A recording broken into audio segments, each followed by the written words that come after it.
Hello guys, welcome back to our YouTube channel Anira creation. बहुत बड़ी update देने वाले हैं एसएससी एमटीएस एग्जाम के संबंध में।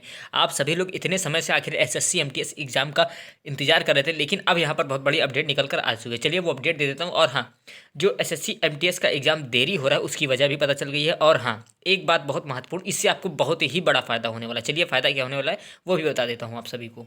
और जो लोग चैनल पर नए हैं वो सब्सक्राइब कर लें, क्योंकि एसएससी एमटीएस से रिलेटेड हर महत्वपूर्ण जानकारी आपको लगातार मिलती रहती है।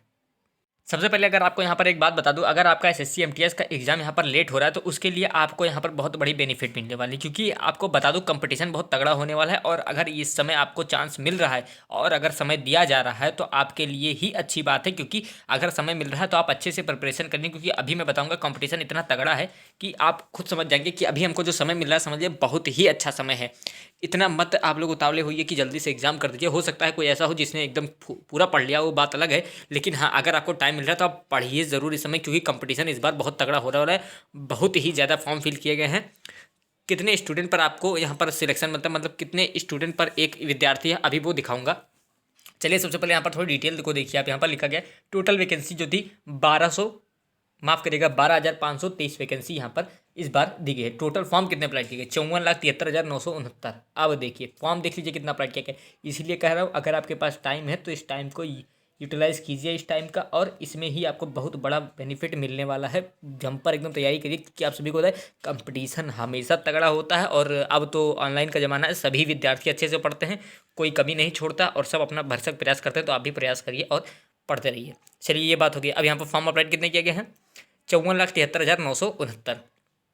अब आइए जनरल के देखिए जरा कितने हैं। जनरल के हैं 8 लाख, फिर उसके बाद 2,40,000, उसके बाद देखते जाइए इतने इतने फॉर्म, लगभग 50,000 तो एसटी में ही फॉर्म फिल किएंगे। तो ये तो फॉर्म फिल करने की संख्या, इतने फॉर्म फिल किए गए।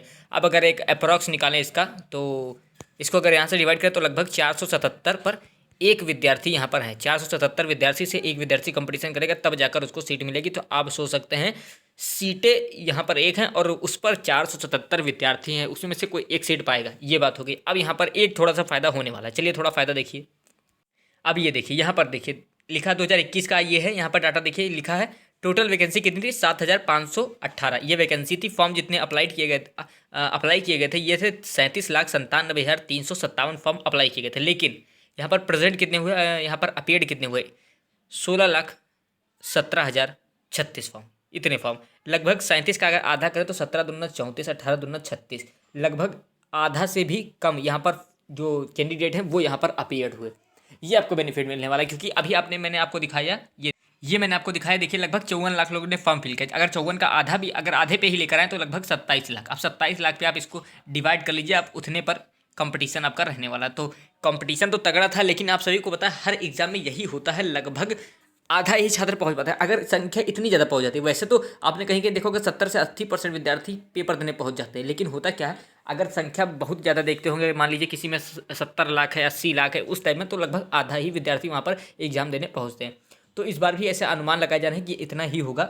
तो उम्मीद है ये बात आप समझ के होंगे कि कंपटीशन तगड़ा है, लेकिन उतना तगड़ा नहीं। आपके पास एक बार बहुत बम्पर चांस है। तो अगर आपको यहाँ पर समय दिया जा रहा है कि आपका कि एग्ज़ाम थोड़ा लेट किया जा रहा है तो उससे आपको फ़ायदा ही है। अब बात कर लें डायरेक्ट एग्जाम डेट की। एग्जाम डेट की अगर मैं बात करूँ तो यहाँ पर आपने कुछ दिन पहले खबर सुना होगा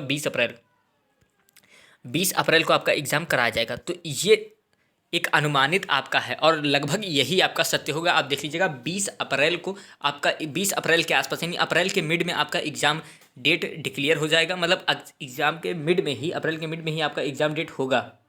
और अप्रैल के फर्स्ट वीक में लगभग आपको यहाँ पर अपना एडमिट कार्ड देखने को मिल जाएगा। और जब आपको यहाँ पर एडमिट कार्ड शो कर दिया जाएगा ऑफिशियल वेबसाइट पर, तब हमारे चैनल के द्वारा आपको यहाँ पर दिखा दिया जाएगा कि हाँ वो ऑफिशियल वेबसाइट पर आ गया है, एग्जाम डेट आ गया है। सारी जानकारी आपको यहीं से मिलने वाली है। तो जो अनुमानित था वो मैंने आपको बता दिया, और अनुमानित का लगभग इसी को आप 100% समझे। लगभग यही आपका डेट जाएगा, 20 अप्रैल ही वो डेट होने वाली है जब से आपका एग्जाम होने वाला है। कई शिफ्टों में एग्जाम होगा, नॉर्मलाइजेशन का भी फायदा होगा, लेकिन ये सब अभी आपको नहीं सोचना कि नॉर्मलाइजेशन से हमको फायदा होगा। अभी से अगर यही सोच के बैठ जाएंगे कि 10-5 नंबर बढ़ेगा तो ये बहुत ही समझ लीजिए गलत बात है आपके लिए खुद गलत बात है। तो इसे छोड़िए और मेन अपना प्रिपरेशन पर ध्यान दीजिए और एकदम अच्छे से तैयारी कीजिए, और इस बार आपका सिलेक्शन पक्का। तो फिलहाल जितनी अपडेट थी मैंने आपको प्रोवाइड कर दी। एग्जाम की थोड़ी यहाँ पर अनुमानित डेट थी वो मैंने आपको बता दी है 20 अप्रैल। तो जैसे ही कोई अपडेट और आती है मैं आपको तुरंत प्रोवाइड करूँगा। चैनल को आप लोग सब्सक्राइब करके रखिए। मिलता हूँ मैं नेक्स्ट वीडियो में। जय हिंद, तब तक।